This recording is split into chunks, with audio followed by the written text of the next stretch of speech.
하는 제목으로 같이 말씀 나누도록 하겠습니다.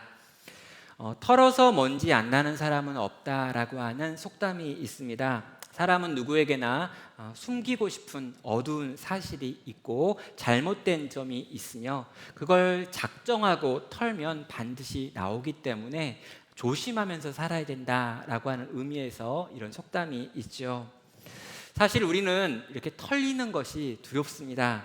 왜냐하면 털면 엄청나게 많이 나올 것을 알고 있기 때문이죠. 저는 개인적으로 저의 대학 생활이 털리면 안 된다라는 생각이 있습니다. 특별히 이 대학 생활 중에 이 뒷부분, 이 졸업을 준비하면서 졸업 논문을 제가 썼는데요. 제 졸업 논문은 절대로 털려서는 안 되는 논문입니다. 왜냐하면 제가 그때 군입대를 앞에 두고 논문을 빨리 써야 됐기 때문에 지금 생각해 보니까 거의 한 90%를 뺏겼다라고 하는 게 맞는 것 같습니다. 저도 그 제목이 잘 기억이 나지 않아서 혼자 찬찬히 떠올려 보는데 그 제목이었던 것 같아요. 악의 존재와 신존재 증명이라고 하는 제목이었던 것 같은데 저도 그 내용을 잘 모르면서 급하게 논문을 내서 졸업을 하느라고 너무 대충 썼고 많은 오류가 있는 것 같다라는 생각이 들어서 혹여나 그 논문이 남아있진 않을까라는 두려움이 늘 제 마음에 지금 20몇 년이 지났는데도 남아 있습니다. 절대로 드러나면 안 되는 논문이죠.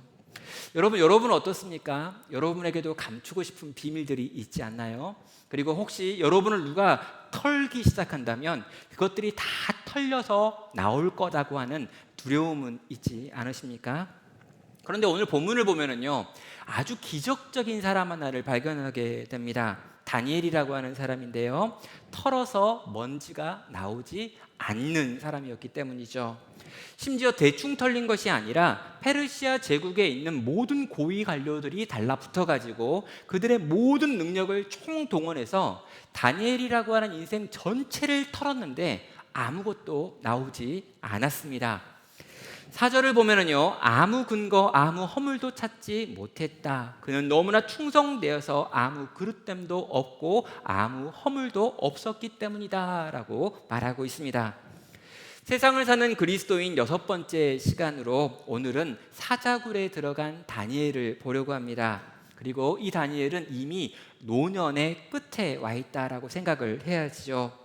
과연 이 페르시아라고 하는 제국의 또 한 번의 총리가 된 이 다니엘의 인생 전체 이제 마지막일 거라고 생각하는 이미 나이가 거의 90이 되었을 거다라고 생각되어지는 이 다니엘이 어떻게 사자굴에 들어갈 수 있었는지, 그리고 사자굴에서 어떻게 살아나올 수 있었는지를 오늘 본문을 통해서 같이 한번 살펴보는 것이죠. 자, 먼저 본문 가운데로 들어가기 전에 본문이 일단 너무나 길기 때문에요, 이 긴 본문을 어떻게 좀 정리할까 하다가 한 4가지로 좀 구분을 해보려고 합니다. 그래서 이 주요 인물들을 중심으로 해서 첫 번째로 대적자들에 대해서 살펴보고요, 두 번째로 다리오에 대해 살펴보고, 세 번째로 하나님을 좀 살펴본 다음에 마지막에 다니엘을 좀 보도록 하겠습니다. 첫 번째로 대적자들입니다. 자, 다리오가 자기의 뜻대로 120명의 관리들을 세웠다라고 이야기하죠. 그리고 그 위에 총리 3명을 세웁니다. 그리고 그 총리 가운데 한 명이 다니엘이었죠. 왕은요, 다니엘을 보면서 너무나 훌륭하다, 또 믿을만하다라고 생각을 했기 때문에 이 모든 관리들 위에, 심지어 이 3명의 총리들 위에 다니엘을 세우겠다라고 하는 의지를 표현하고 있습니다. 그리고 많은 고관들은 이렇게 그들의 장이 되려고 하는, 이제 최고의 직책에 올라가려고 하는 진급을 앞두고 있는 다니엘을 쳐서 죽이려고 하고 있는 것이죠. 자, 왜 그러면 이 다리오는 관료들을 자기의 뜻대로 세웠는가라고 물어볼 수 있습니다. 2절을 보면은요, 그들 위에 총리 셋을 두었는데 다니엘이 그 중에 하나이다. 이는 고관들로 총리에게 자기의 직무를 보고하게 하여 왕에게 손해가 없게 하려 함이었더라라고 말합니다.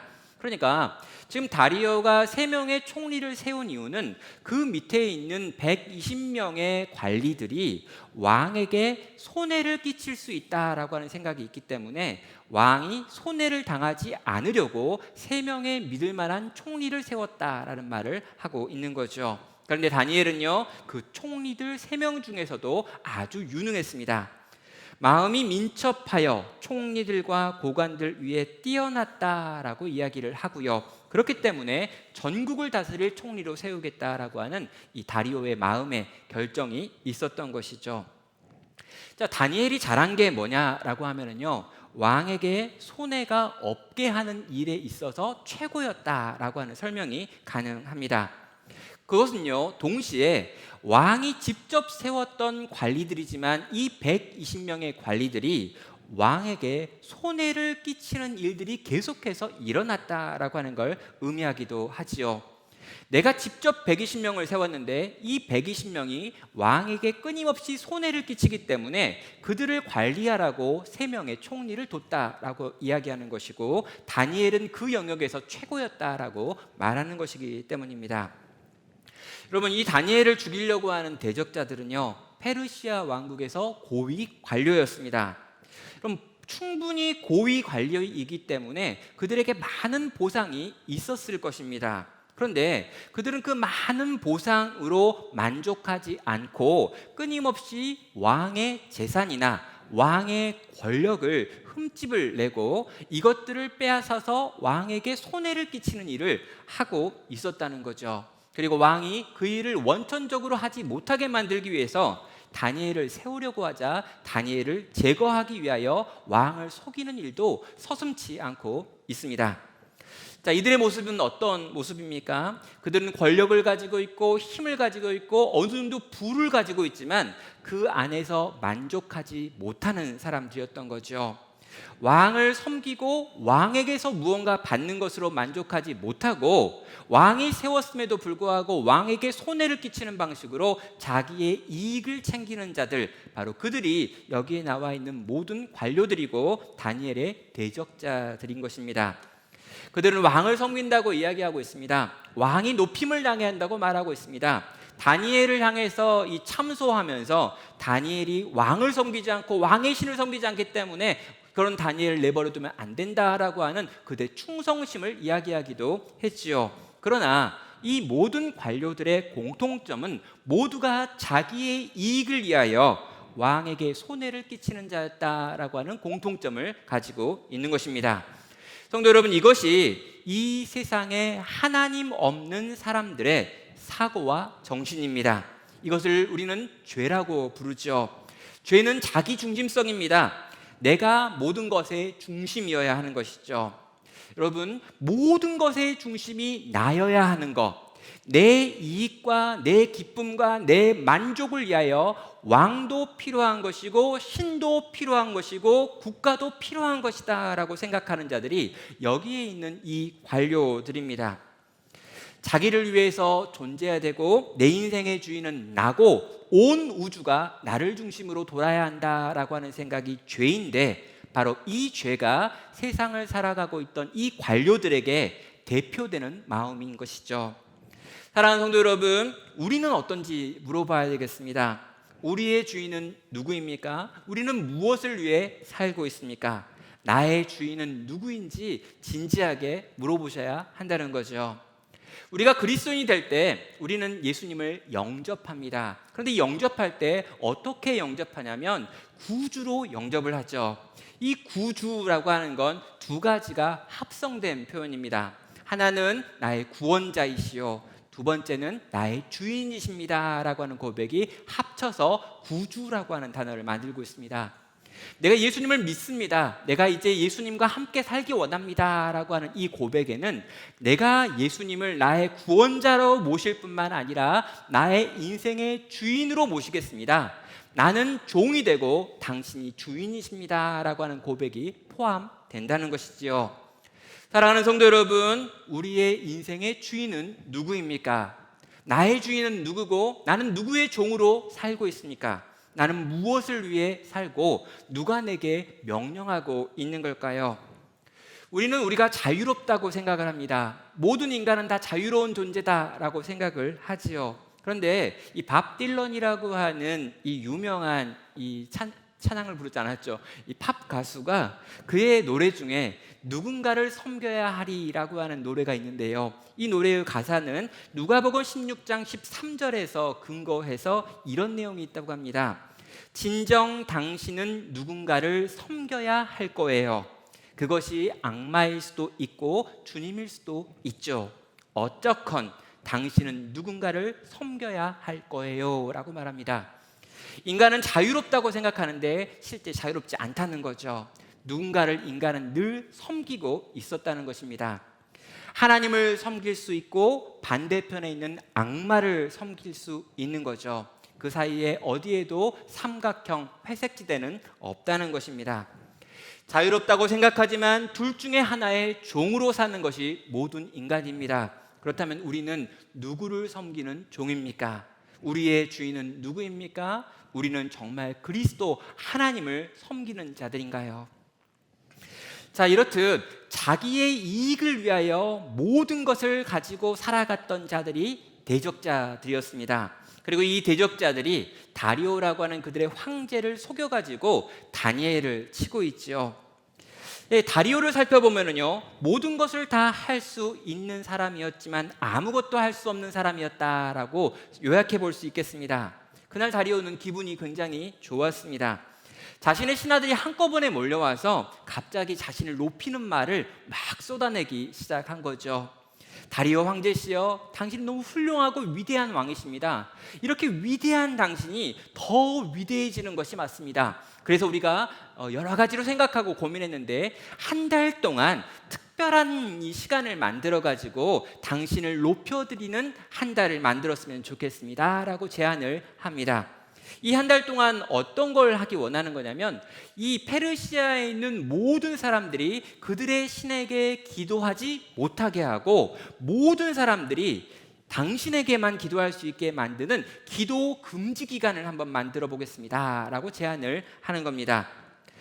인간과 신 사이에 유일한 중보는 당신밖에 없습니다. 다리오 당신이 그 유일한 중보이시기 때문에 모든 기도를 당신을 통과해서 하는 것으로 바꾸는 한 달만 우리가 함께 살아봤으면 좋겠습니다. 그것이 당신의 왕권에도 유익이 될 것 같고 당신이 신의 아들이다라고 하는 걸 인정하는 계기가 될 것 같습니다 라고 하는 제안을 그들은 하는 것이죠.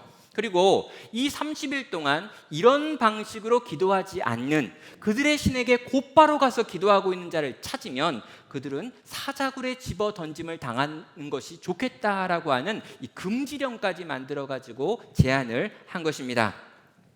자, 왕은요 이 이야기를 듣고 굉장히 기분이 좋습니다. 왜냐하면 이 내가 믿을 수 없었던 신하들이 왠지 지금 다가와 가지고 나를 굉장히 높이고 찬양하고 있는 이 모습이 마음에 들기 때문입니다. 왕의 입장에서는 신이 날 수밖에 없었죠. 신과 인간 사이에 유일한 중보가 된다라고 하는 것은요 거의 신이 되는 느낌과 같은 느낌이기 때문입니다. 그럼 느부갓네살 황제도 이전에 비슷한 일을 한번 해보려고 노력한 적이 있습니다. 그가 금신상을 만들어 가지고 모든 관료들로 하여금 엎드리게 하는 일이 있었죠. 그러나 지금 이 금신상을 만드는 건 돈도 많이 들고 인력도 많이 들고 시간도 많이 필요한데 이 금령은 전혀 그런 것이 필요하지 않다라는 거죠. 모든 백성들에게 다 한 달 동안 너희는 기도할 때나 이 다리오라고 하는 것을 통과해서만 기도할 수 있다라고 하는 금령을 내려놓고 그 금령을 지키지 않는 일부를 사자굴에 집어 던지기만 하면 내가 신이 되는 것을 경험할 수 있는 멋진 제안이기 때문입니다. 자, 그는요 이 멋진 제안을 받고 절대 변경 금지라고 하는 도장까지 찍으면서 그래 좋다 그렇게 해보자라고 하는 말을 하게 됩니다. 그런데 즐거운 마음으로 도장을 찍은 지 며칠이 되지 않아서 그는 자기가 관료들에게 속았다라고 하는 걸 알게 됩니다. 관료들이 찾아와 가지고 한 사람을 고소하고 있습니다. 13절이죠. 그들이 왕 앞에 말하여 이르되 왕이여 사로잡혀 온 유다 자손 중에 다니엘이 왕과 왕의 도장이 찍힌 금령을 존중하지 아니하고 하루 3번씩 기도하나이다라고 하는 것을 보고하고 있기 때문입니다. 여러분, 대적들이요, 다니엘을 왕에게 가지고 가가지고 왕에게 다니엘이 왕의 명령과 왕의 도장이 찍혀있는 금지령을 어겼다라고 말하면서 이 다니엘을 사자굴에 집어 던질 것을 요구했기 때문입니다.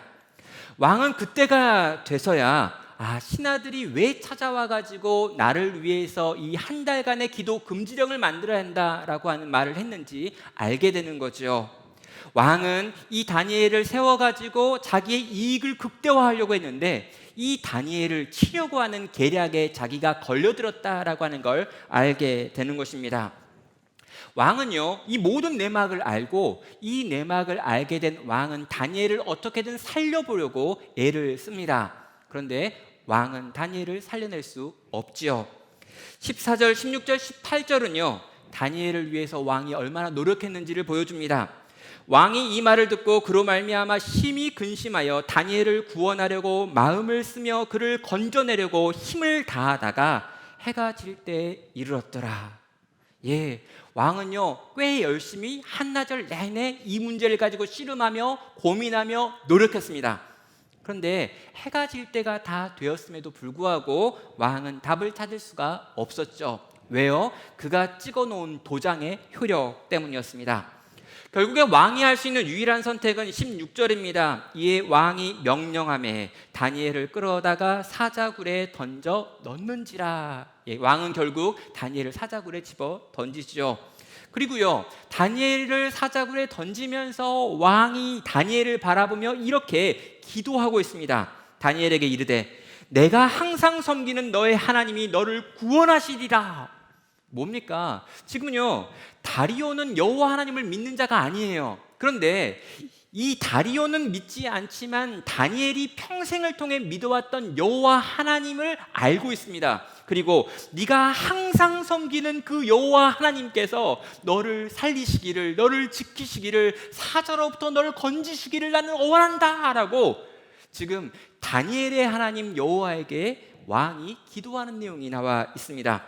그리고 18절을 보면요, 왕은 궁에 돌아가서 밤이 새도록 금식하고 그 앞에서 오락을 그치고 잠자기를 마다하니라 라고 말하고요, 이후에 왕은 새벽에 찾아가가지고 다니엘이 살았는지 죽었는지를 확인하는 내용도 나오고 있습니다. 여러분, 왕은요, 심히 근심하고 심히 걱정하고 하루 종일 다니엘을 살려보려고 애를 쓰고 노력을 했습니다. 그런데요, 답을 찾지 못하지요. 여러분, 애쓰고 노력하고 수고하다가 어쩔 수 없이 사자굴에 집어넣고 난 다음에 왕은요, 집에 돌아와서 잠들 수 없습니다. 그는 금식합니다. 모든 오락을 그칩니다. 밤이 맞도록 밤을 새고 새벽에 뛰어 달려와서 다니엘의 생사를 확인하고 있죠. 여러분, 페르시아의 왕입니다. 그 당시 모든 세계를 점령하고 있었던 제국의 왕인데 이 제국의 왕이 자기가 사랑하고 신뢰하는 신하 한 명이 모함에 걸려가지고 지금 죽게 되었는데 그 모함에 걸린 신하를 살려내지 못하는 이야기가 여기 나와 있는 것이죠. 자신이 세운 관료들이 만들어낸 거짓말에 자기가 속아 넘어가서 만들어진 일입니다. 번민하고 잠 못 이루고 금식하며 심지어 이스라엘의 하나님께 기도까지 하고 있습니다. 그는 지금 철저하게 자기의 무능을 경험하고 있는 것이죠. 하나님께서는 다리오가 얼마나 무능한 존재인지를 이 사건을 통해서 경험하게 만드는 것입니다. 성도 여러분, 페르시아의 황제라면요, 모든 걸 다 할 수 있는 사람입니다. 자신이 원하는 건 다 할 수 있는 사람인데 지금 모든 걸 다 할 수 있는 그 황제가 전혀 할 수 없는 일을 경험하게 된 것이지요. 신하들이 그렇게 만든 걸까요? 다리오가 실수해서 그런 걸까요? 아닙니다. 역사를 주관하시는 하나님께서 다리오의 인생 가운데 네가 할 수 없는 상황이 있다라고 하는 것을 이런 방식으로 가르치고 있는 것이죠. 너는 너 스스로 신과 인간 사이의 중재자가 될 수 있다라고 생각했지만 너는 막상 네가 사랑하고 좋아하고 아끼는 이 신하 한 명을 건지고 살릴 수 있는 능력이 없는 존재야 라고 하는 것을 이런 방식을 통해서 그에게 가르쳐 주는 것입니다. 성도 여러분, 가장 높은 곳에 올라가면 우린 행복할까요? 가장 큰 힘을 가지면 우린 만족할 수 있는 걸까요? 많이 가지면 우린 평안할 수 있는 걸까요? 그럼 돈을 쥐고 권력을 쥐고 내가 원하는 모든 것들을 다 가질 수 있게 되면 나는 만족할 수 있는 존재일까라고 한번 물어보셨으면 좋겠습니다. 그럼 그만큼 넌 올라가지도 못해놓고 뭔 또 그런 이야기를 하냐라고 할 수 있고요. 당신이 그만큼 가져봤냐라고 이야기할 수도 있습니다. 솔로몬처럼 모든 걸 다 가져보고 모든 걸 다 누려본 사람이 그것 다 쓸데없다라고 말하면 이해하겠지만, 당신이 뭘 알고 뭘 가지고 있다고 해서 그런 것들이 당신을 만족해 줄 수 없다라고 하는 말을 하는지 모르겠다라는 말을 할 수도 있죠. 그런데요, 지금 우리가 우리 주변에 돌아가고 있는 여러 가지 사정들을 보고 역사를 보고 우리 주변에 있는 많이 가진 자들, 힘이 있었던 사람들의 이야기를 들어보고 살펴보면 우리는 많이 가진 것이, 그리고 많은 힘이 우리를 행복하게 해줄 수 없고 우리를 지켜줄 수 없다라고 하는 것을 알게 되죠. 그러면 일주일 전이었습니다. 10월 25일인데요. 한국에서 가장 큰 기업을 이뤘던 삼성의 이건희 회장이 산소호흡기를 뗐습니다. 심근경색, 심장마비로 쓰러진 지 6년 5개월 만에 이제 수명을 연장하는 치료를 계속해서 받아오다가 죽게 된 거죠. 여러분, 자기가 이 세상에서, 특별히 이 한국에서 가장 부자였고 많은 돈을 가지고 있었는데 실제로 자기의 심장마비를 막아낼 능력이 없었습니다. 그리고 6년 5개월 동안 연명치료를 받으면서 숨만 남겨져 있는 상태로 아주 긴 시간, 살았는지 죽었는지 모르는 시간을 보내다가 결국에 죽게 된 거죠. 여러분, 모든 걸 다 가질 수 있는 돈이 있지만 그는 자기의 생명도 지킬 수 없었고 건강도 지킬 수 없었고 그를 향한 평판도 지켜낼 수 없었다는 겁니다. 동일하게요, 이틀 전인데 우리 이명박 전직 대통령이 대법원의 최종 선고를 받아가지고 17년 징역형을 받게 되었습니다. 한때 한국의 최고 권력자였지요. 그는 대통령이었습니다. 그러나 그런 힘과 그런 권력을 가지고 있었음에도 불구하고 그는 자기에게 닥칠 이러한 일들에 대하여 전혀 예상하지 못했다는 것이지요. 지금 나이가 78세라고 하는데요, 또 17년을 감옥에 계시면 도대체 그분은 몇 살에 나와야 되는 것이며 과연 나올 수는 있을 것인지 저희는 생각하게 되는 것입니다. 그럼 미국의 신학자인 피터 리브스라고 하는 분이요, 돈으로 살 수 없는 19가지라고 하는 짧은 글을 남겼습니다. 설교 시간에 다 나눌 수 없어가지고요, 몇 가지만 좀 나눠보면요, 돈으로 사람은 살 수 있으나 그 사람의 마음은 살 수 없다. 돈으로 집은 살 수 있으나 가정은 살 수 없다. 돈으로 좋은 침대는 살 수 있으나 달콤한 잠은 살 수 없다. 돈으로 시계는 살 수 있어도 흐르는 시간은 살 수 없다. 중약하고요, 맨 마지막에 돈은 인간에게 꼭 필요한 것이다. 그러나 돈만 가지고 인생에서 가장 가치 있고 진정으로 만족스러운 것은 살 수 없다라고 말합니다. 여러분, 가장 가치 있고 진정으로 만족을 주는 것은 돈으로는 살 수 없는 것이다 라고 하는 게 이 19가지 문장의 마지막 문장인 거죠. 성도 여러분, 하나님은 다리오를 사랑하셨습니다. 그래서 다리오에게 인생의 한계를 경험하게 만드는 거죠.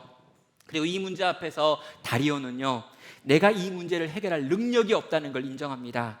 내가 다니엘을 살릴 능력이 없다는 걸 인정합니다. 그래서 다니엘의 하나님께 나아가서 다니엘의 하나님께 은혜를 구하며 구원을 구하며 살려달라고 외치고 있는 것이죠. 사랑하는 성도 여러분, 인생의 한계에 부딪혔을 때 하나님께 나아가시길 바랍니다.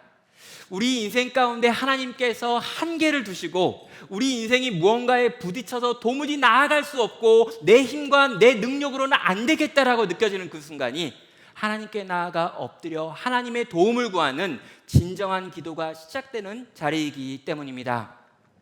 다리오가 왕이었음에도 불구하고 하나님께 나아가 엎드릴 수 있었던 것처럼 여기 계신 우리 모든 성도님들이 하나님께 나아가 엎드리시는 귀하고 복된 시간 있기를 주의 이름으로 축원합니다. 이제 세 번째로 살펴봐야 될 인물이 여호와 하나님이십니다. 이 하나님은 어떤 하나님이십니까? 사자굴로 내려가 당신의 백성을 건지시는 하나님이시죠. 이 하나님은요, 굉장히 독특합니다. 어떤 부분이냐면요, 하나님이 마치 없는 것 같아 보이는 시간들이 너무나 많다는 거죠. 여러분, 우리가 이 다니엘서를 보면서 느끼는 하나님은 어떤 분이냐면 역사의 전면에 등장하지 않는 하나님이십니다. 그럼 이스라엘 백성을 정말 지키시는 하나님이었으면 느부갓네살이 바벨론에 침공했을 때 느부갓네살로서 이스라엘 백성들을 지켜내셨어야 합니다. 그런데 이스라엘은 망했죠.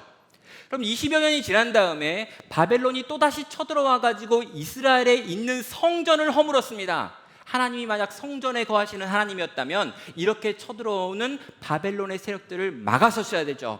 근데 하나님은요, 철저히 무너지고 망하는 이스라엘과 함께 사라지는 것 같아 보였습니다. 거기다가요, 벨사살이 성전에 있는 그릇들을 가지고 와가지고 술과 포도주를 마시며 그들의 우상들에게 예배하는 이 우상의 축제를 벌이는 그 순간에도요, 마지막 순간까지 하나님은 아무것도 하지 않는 것처럼 보이셨습니다. 거기다가 오늘 본문 보면요, 이 다니엘이 사자굴에 끌려가 사자굴에 던져지고 그 문이 닫히기까지 하나님은 아무것도 행하고 계시지 않아 보이는 것이죠. 이 다니엘서가 보여주고 있는 모습은 무엇입니까? 이 포로기를 살고 있는 이스라엘 백성들에게 나오는 하나님의 모습은 어떤 모습일까요? 하나님은요, 마치 없는 것 같은, 보이지 않는 것 같은, 들리지 않는 것 같은, 아무 일도 행하지 않는 것 같은 모습으로 계속해서 자기를 보여주고 있다는 것입니다. 여러분, 하나님께서는요, 뭔가 기도를 들으시고 그 기도에 즉각적으로 역사하시는 놀랍고 위대한 모습, 즉각적으로 우리와 함께 하심을 증명하고 보여내시는 그런 하나님으로 다니엘서를 통해서 기록되지 않습니다. 그런데 그 하나님이 어떻게 기록됩니까? 절체절명의 순간까지 기다리시고 기다리시다가 이 모든 것을 뒤집어 엎는 역전의 하나님으로 자기를 계시하고 있지요. 다니엘은 결국 사자굴에 끌려 들어갑니다. 그리고 문이 닫히고 그 문에 인장이 박히고 도장이 찍혀져 가지고 아무도 못 열게 만듭니다. 그런데 한밤, 그 깊은 밤이 지나간 다음에 새벽에 해가 내리쬐는 바로 그때, 동이 터오는 그 무렵에 다리오 앞에서 다니엘은 하나님께서 나를 지키시고 살리셔서 사자의 입에서 나를 건졌다라고 고백하며 그 문을 열고 나오게 되는 것입니다. 여러분, 다리오가요, 그 다음날 아침 새벽에 찾아가 가지고 다니엘을 향해서 이렇게 묻습니다. 20절은 말합니다. 다니엘이 든 굴에 가까이 이르러서 슬피 소리질러 다니엘에게 묻되, 살아계시는 하나님의 종 다니엘아, 내가 항상 섬기는 내 하나님이 사자들에게서 능히 너를 구원하셨느냐? 그럼 이걸 어떻게 읽어야 될지 잘 모르겠습니다. 그러나 앞에 슬피 소리질러라고 하는 게 있기 때문에 다리오가 밤새 기도했지만 하나님이 정말 다니엘을 살리실지에 대한 믿음은 없었던 것 같아요. 그러나 밤새 그는 씨름하며 기도하면서 어찌하였건 간에 다니엘의 하나님이 다니엘을 지켜주시기를 원하는 마음이 있었습니다. 새벽에 찾아와서 슬픈 목소리로 소리를 질러가면서 다니엘을 불렀지요. 하나님이 너를 능히 구원하셨느냐? 그때 다니엘이 그 굴 안에서 이 왕을 향해서 이렇게 말합니다. 왕이여, 원하건대 왕은 만수무강하옵소서. 나의 하나님이 이미 그의 천사를 보내어 사자들의 입을 봉하셨으므로 사자들이 나를 상하게 하지 못하였사오니 라고 말합니다. 여러분, 다니엘이 뭐라고 이야기합니까? 여러분, 여호와 하나님이 이미 사자굴에 오셔서 이미 사자들의 입을 막으셔서 나를 상하지 못하게 만들었습니다 라고 하는 고백을 하고 있는 것입니다. 여러분, 하나님께서 이미 일하셨다는 거예요. 아직 일하고 있는 것 같아 보이지 않았는데, 눈에 보이기에는 하나님이 없는 것 같아 보였는데, 지금 저 대적들이 나를 음해하고 이 음해한 대적들에게 왕이 속아 넘어가고 결국에는 내가 이 다니엘이 이 사자굴에 들어가고 문이 잠기고 문이 닫히는 모든 걸 다 경험했는데, 컴컴한 밤이 찾아왔는데, 이때까지는 하나님이 아무것도 일하는 것 같지 않아 보였었는데, 막상 이 굴 안에 들어와 보니까 하나님은 이미 이 굴에 오셔서 이미 사자들의 입을 봉하여서 나를 지키시는 분이었다라고 하는 것을 다니엘은 경험하고 있는 것입니다. 사랑하는 성도 여러분, 오늘 우리가 경험해야 될 하나님도 이런 모습이지요. 다니엘서에서 반복적으로 나오는 하나님도 바로 그런 하나님이십니다. 하나님은 숨어 계십니다. 느부갓네살에 의하여 이스라엘이 망할 때도 하나님은 숨어 계신 것 같았고요, 성전이 무너질 때도 숨어 계시는 것 같았습니다. 벨사살이 술을 가지고 이 잔을 더럽히고 있을 때도 하나님은 숨어 계신 것 같았고요. 거대한 신상이 세워질 때도 실제 하나님은 숨어 계시는 것 같아 보였고, 오늘 이렇게 한 달 동안 기도 금지법이 내려왔을 때도 하나님은 숨어 계시는 것 같았습니다. 그런데 이 숨어 계시는 것 같아 보이는 하나님을 다니엘은 오늘 또 일하시는 하나님으로 이해하고 있었던 거죠. 그래서 내 눈에 보이지는 않지만 지금 일하고 계시는 줄 알 수는 없지만 나는 이제껏 내 평생에 따르고 믿어왔던 여호와 하나님이 지금도 일하시는 분인 줄 믿기에 믿음으로 이 발걸음을 옮겨 그 굴에 들어갔습니다. 그리고 그 굴 안에서 하나님이 이미 들어와 일하고 계심을 확인하게 되는 것이죠. 사랑하는 성도 여러분, 시편 102편과 시편 138편에 보면은요, 거기에 뭇 왕과 뭇 나라들이 여호와 하나님을 찬양할 것입니다 라고 하는 이 종말론적인 비전이 나와 있습니다.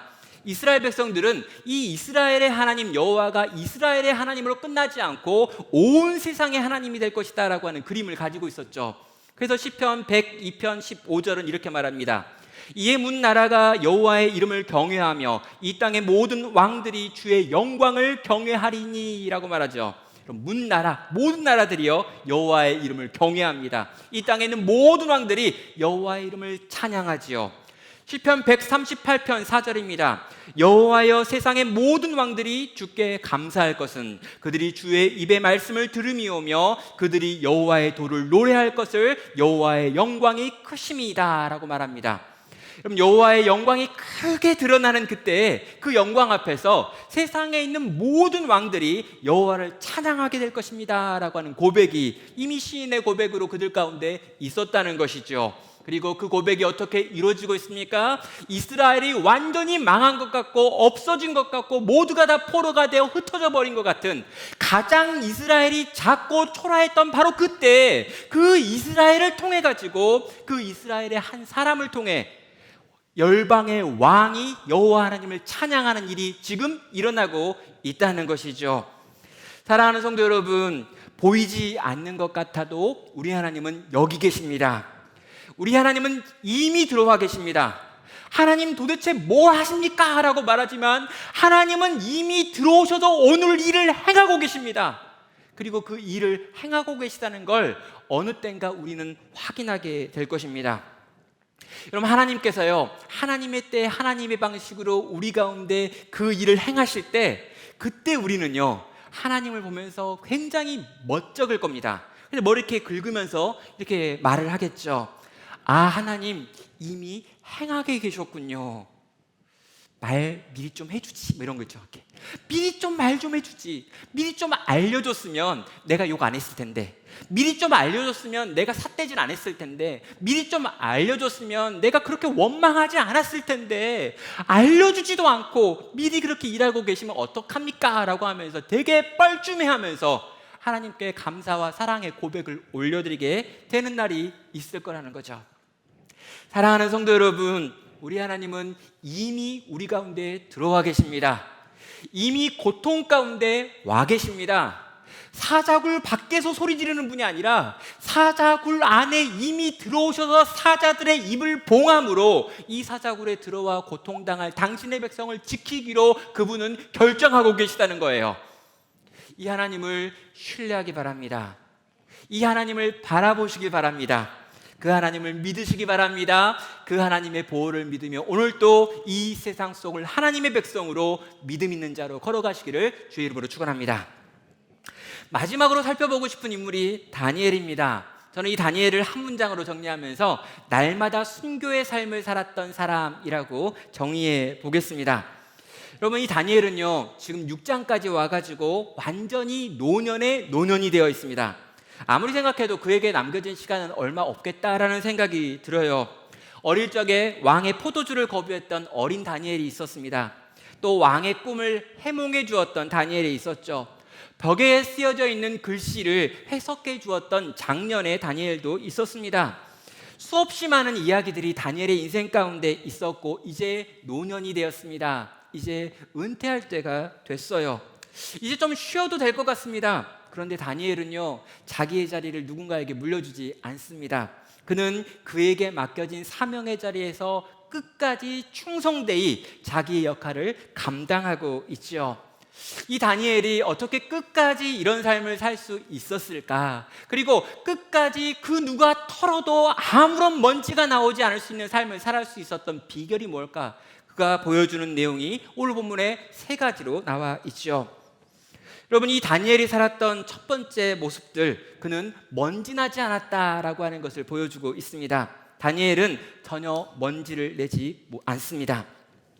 4절에서요, 총리들과 고관들이 국사에 관하여 다니엘을 고발할 근거를 찾고자 하였으나 아무 근거, 아무 허물도 찾지 못하였으니 이는 그가 충성되어 아무 그릇됨도 없고 아무 허물도 없다라고 말하고 있습니다. 이런 페르시아의 관료 사회가 지금 다니엘을 고발할 근거를 한번 찾아보려고 지금 노력을 하는 거죠. 이런 모든 관료들이 모든 힘과 능력을 다 동원하고 모든 정보를 동원해 가지고 다니엘의 처음부터 지금까지를 다 훑었을 것입니다. 못 하나 남김 없이, 못 하나 이렇게 빠짐없이 다 했어요. 그런데 모든 걸 가지고 다 훑어봤음에도 불구하고, 완전히 다 털어봤음에도 불구하고 무엇 하나 나오지 않았습니다. 그런데 성경은요, 그 다니엘에게서 아무것도 나오지 않았던 그 이유를 다니엘이 충성되어 라고 표현하고 있습니다. 여러분, 다니엘은 충성되었기 때문에 이 모든 상황에서 자기를 깨끗하게 유지할 수 있었습니다. 과연 다니엘은 누구에게 충성된 것이고 무엇에게 충성됐던 걸까요? 이 충성으로 번역되어 있는 단어 이 아람어 단어 아만이라고 하는 것은요, 믿다, 신실하다, 확실하다라고 하는 뜻을 가지고 있는 기본 단어입니다. 이걸 충성이라고 번역한 케이스가 거의 없는데 오늘 본문에서만 유독 충동으로 번역하고 있죠. 믿다, 신뢰하다, 확실하다라고 하는 게 기본 뜻입니다. 다니엘은 신실했습니다. 믿을 만한 사람이었습니다. 그는 충성된 사람이었습니다. 그렇다면 그가 누구에게 충성했을까요? 왕일까요? 그럼 다니엘은요, 여러 왕을 거치며 여러 왕을 섬기던 이 관료였습니다. 그가 제국에게 충성했을까요? 나라에게 충성했을까요? 그렇지 않습니다. 그는 제국이 바뀌는 걸 2번이나 경험한 적이 있죠. 그렇다면 제국도 아니고 왕도 아닙니다. 과연 다니엘은 누구 앞에서 충성했고 누가 보기에 믿을 만한 사람이었던 걸까요?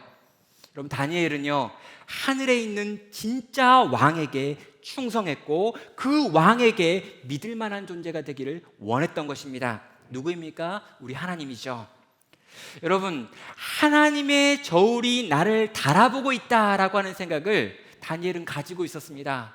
하나님께서 그 저울을 가지고 누가 공평한지, 누가 정의로운지, 누가 사랑인지, 누가 자비를 행하는지를 재고 있다라고 하는 걸 다니엘은 알고 있단 말이에요. 그리고 그 저울에 내 인생의 무게가 어느 땐가는 드러날 것이라는 걸 아는 자였습니다.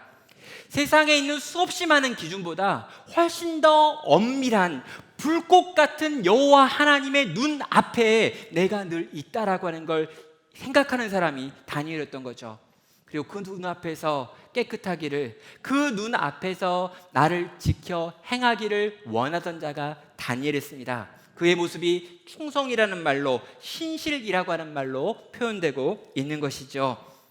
사랑하는 성도 여러분, 하나님의 불꽃 같은 눈앞에 우리가 있다는 걸 믿으십니까? 그분이 나를 보고 계십니까?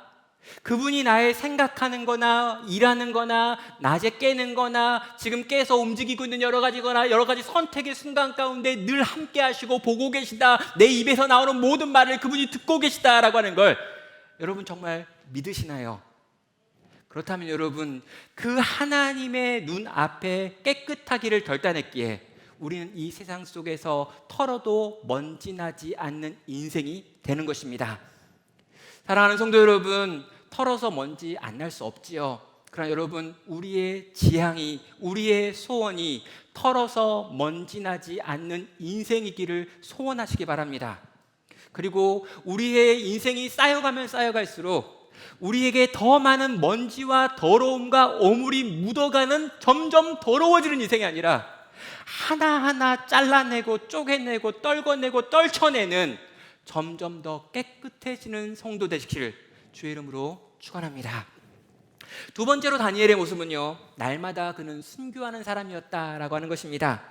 10절을 보면은요, 다니엘은 이 조서를 보고 왕의 도장이 찍혀 있다는 걸 알고 난 다음에 자기 집에 돌아가서 윗방에 올라가 예루살렘을 향한 창문을 열고 전에 하던 대로 하루 3번 무릎을 꿇고 기도하며 그의 하나님께 감사하였다라고 말하고 있습니다.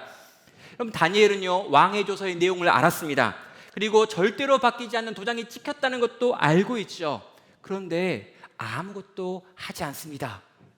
여러분, 제가 만약에 이 다니엘서를 썼다면 이 부분 이렇게 쓰지 않을 겁니다. 어떻게 쓰냐면, 다니엘이 왕의 조서의 내용을 알고 왕의 조서에 도장이 찍혔다는 것도 알았다. 그래서 다니엘이 이 문제를 해결하기 위해서 다리오를 1대1로 직접 대면해가지고 이 문제가 왜 문제가 되는지를 설명하더라. 그리고 이 문제가 해결되지 않으니까 120명의 그 관료들을 모아가지고 아직 자기에게 실권이 남아있을 때 그 120명의 관료들을 싸그리 죽이는, 뭐 이런 거 있잖아요. 이렇게 영화를 쓰려면 이렇게 써야죠. 소설을 쓰려면 이렇게 써야죠. 그런데 다니엘은요, 이런 상황이 있고 이런 상황이 벌어지고 있는 걸 정확하게 알고 있음에도 불구하고 마치 이전부터 그 일이 일어날 줄 알고 있었던 것처럼 아주 침착하게 담담하게 자기 집에 돌아가서 윗방에 올라가 예루살렘을 향한 창문을 열고 전에 늘 그렇게 하던 대로 하루 3번씩 무릎을 꿇고 기도하고 하나님께 감사를 올려드렸다라고 지금 성경은 아주 간단하게 이 내용을 기록하고 있는 겁니다. 여러분, 다니엘은 왜 이렇게 하고 있는 걸까요? 다니엘의 이 견고함은 어디서 나오는 걸까요? 지금 자기의 눈앞에 죽음이 닥쳤다는 걸 알고 있음에도 불구하고 내가 지금 기도하기 위하여 이 창문을 열면 이 창문 밖에서 나를 감시하던 이들로 말미암아 내가 고발을 당할 것이고 내가 사자굴에 집어 던져짐을 당한다는 걸 정확하게 알고 있음에도 불구하고 그는 내가 이제 생명이 끊어지며 순교를 당한다는 걸 정확하게 아는 상황에서 어떻게 이렇게 담담하게 늘 하던 대로 창문을 열고 기도하는 자리로 나갈 수 있었던 걸까요? 저는요, 이 다니엘이 순교 앞에서 당당한 모습이 실제로 그가 그의 삶 전체에서 날마다 순교당하는 하루하루를 살고 있었기 때문이다라고 생각합니다. 무슨 말일까요? 여러분, 순교는요, 딱 한 번에 죽는 거죠. 그런데요, 우리 대부분은 딱 한 번에 죽지 않습니다. 어떻습니까? 우린 그냥 살아요. 그런데 이렇게 이 땅을 살아가는 모든 성도들은요, 다 순교적인 삶을 살아야 합니다. 어떻게 해요? 하루하루 나를 부인하고 자기 십자가를 지고 하루하루 주님이 맡기신 사명의 길을 걸어가야 되기 때문이죠. 성도 여러분, 순교를 미분해가지고요, 하루하루 우리의 인생과 한 날 한 날 속에서 이 순교를 조금씩 살아가고 또 그렇게 죽어가는 게 성도의 삶이고 다니엘의 삶이었다는 것입니다. 다니엘은 일상의 삶 속에서 끊임없이 순교를 당해왔습니다. 여러분, 다리오가요, 다니엘을 바라보면서 설득하려고 시도하지 않습니다. 이거 되게 신기하죠. 다리오가 다니엘을 그렇게 사랑합니다. 그런데 이 다니엘이 지금 고발을 당했어요. 그런데 이 고발당한 다니엘을 불러다가 다리오가 설득하는 장면이 전혀 없습니다. 여러분, 느부갓네살은요, 이 세 친구를 불러다가 설득을 해보려고 노력을 했단 말이에요. 그런데 이 다리오는 다니엘을 불러다가 설득할 마음이 없습니다. 왜요? 설득당하지 않을 것을 알고 있기 때문이죠. 내가 총리를 아는데, 내가 이 사람을 아는데 이 사람은 다른 건 다 양보하고 모든 건 다 포기하는데 그가 가지고 있는 하나님께 대한 것, 특별히 그가 하루에 3번 예루살렘을 바라보면서 기도하는 그것에 관하여서는 결코 포기하지 않을 사람이기 때문에, 그럼 다리오가, 이 페르시아의 황제가 도무지 이 문제에 관해서는 설득할 염두조차 내지 못하다라는 것입니다. 왜요? 다니엘의 삶이 하루하루가 날마다 쪼개어진 순교의 시간들이었기 때문입니다. 사랑하는 성도 여러분, 우리 대부분은요, 순교당하지 않을 겁니다. 우리 대부분은 순교하지 않을 거예요. 그런데 순교하지 않는다고 해서 우리의 삶이 그러면 아무런 순교와 상관이 없는 삶이냐? 아닙니다. 여러분, 우린 날마다 순교합니다. 여러분, 우리는 우리의 시간을 주를 위해 씁니다. 우리는 우리의 물질을 주님에 위해서 쓰죠. 우리는 우리의 꿈을 주님을 향해서 꾸기 시작합니다.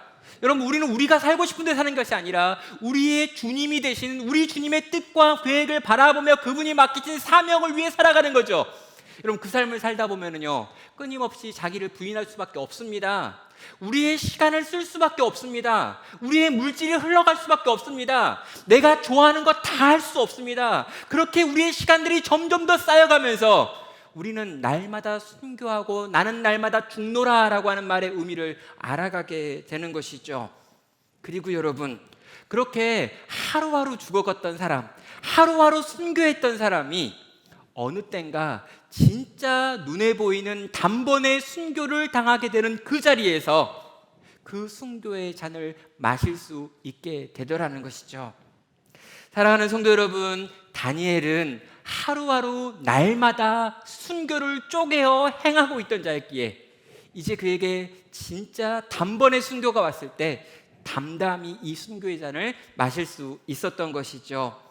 우리 성도님들의 삶 가운데도 그런 미분된 순교가 있기를 주의 이름으로 축원합니다. 하루하루 순교를 쪼개어 채워가는 이들 되기 바랍니다.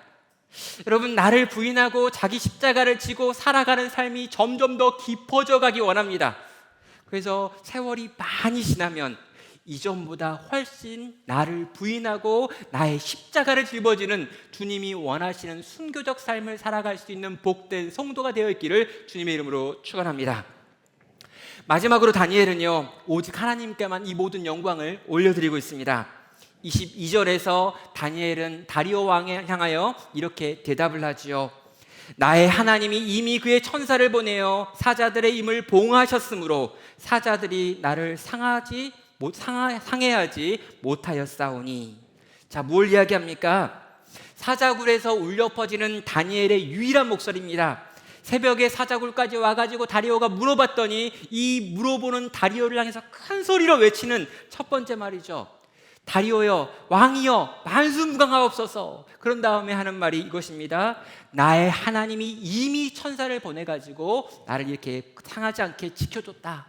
근데 여러분, 이 지금 다니엘은요, 사자굴에 살아서 들어갔다가 살아서 나오는 인류 최초의 인물입니다. 이런 걸 기록이라고 이야기하죠. 다니엘은 지금 기록을 세웠어요. 다니엘은 자랑할 만한 사람입니다.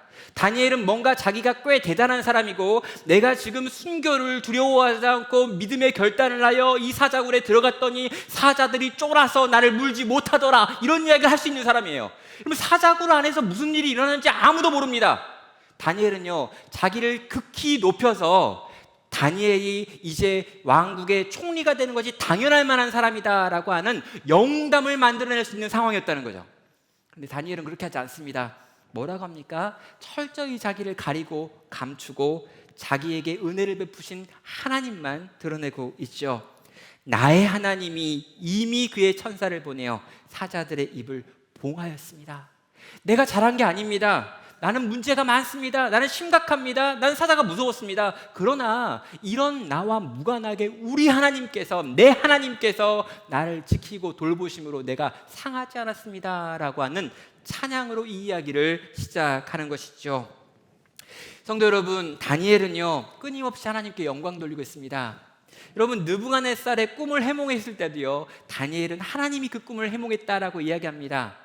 여러분, 다니엘과 세 친구는 늘 똑같았습니다. 자기가 영광을 받고 자기가 드러나고 자기가 자랑이 되고 자기가 환호를 받을 만한 여러 가지 이야기들이 있었음에도 불구하고, 여러분, 불 가운데 들어갔다가 나왔음에도 불구하고, 사자굴에 들어갔다가 나왔음에도 불구하고, 아무도 해결하지 못한 꿈을 해몽하고 아무도 해석하지 못한 글씨를 해석했음에도 불구하고 그들은 자기 자신을 드러내기보다는 자기 자신에게 일하신 여호와 하나님만 드러내고 높여드렸죠. 세월이 지나가면 지나갈수록 성도는요, 자랑을 덜하는 사람이 되어야 합니다.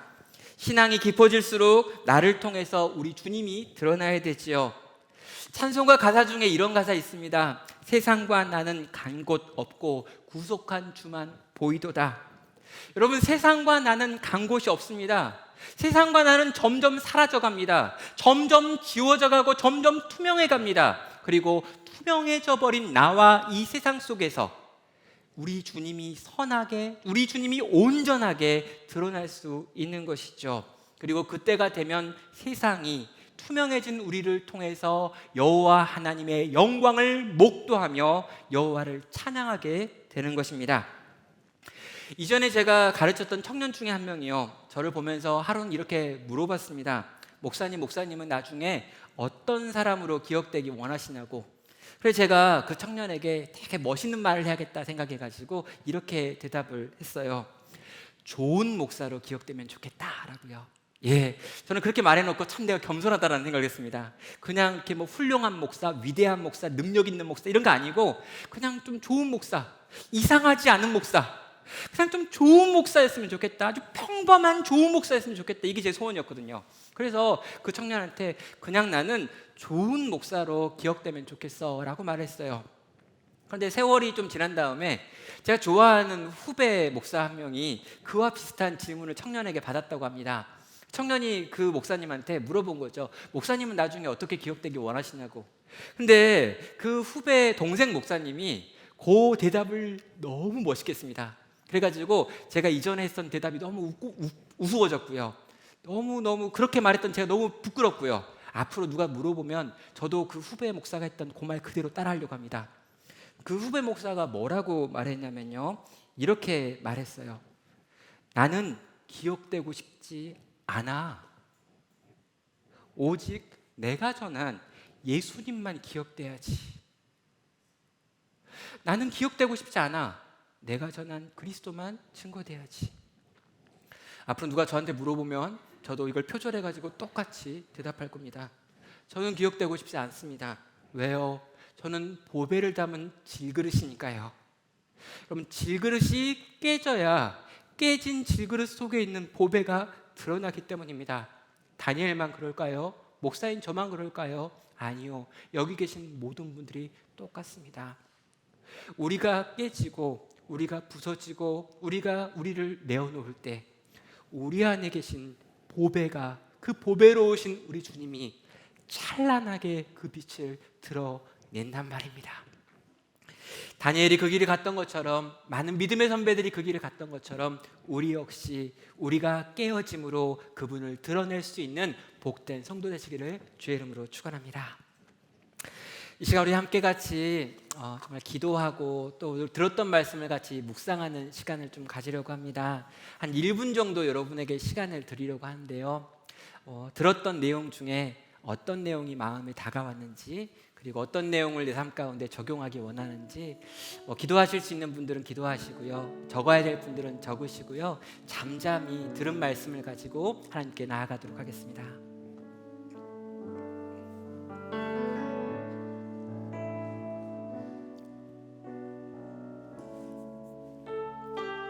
아버지, 드러나길 원하고 자랑하길 원하고 나타나길 원합니다.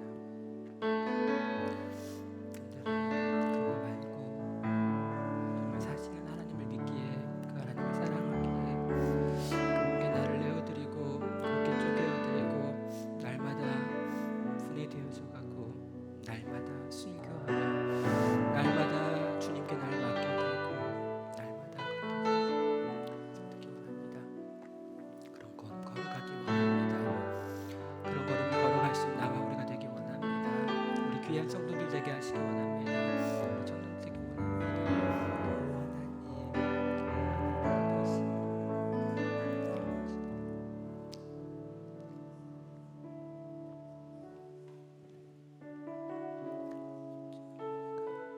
한량없는 은혜가 그리스도 안에 있습니다.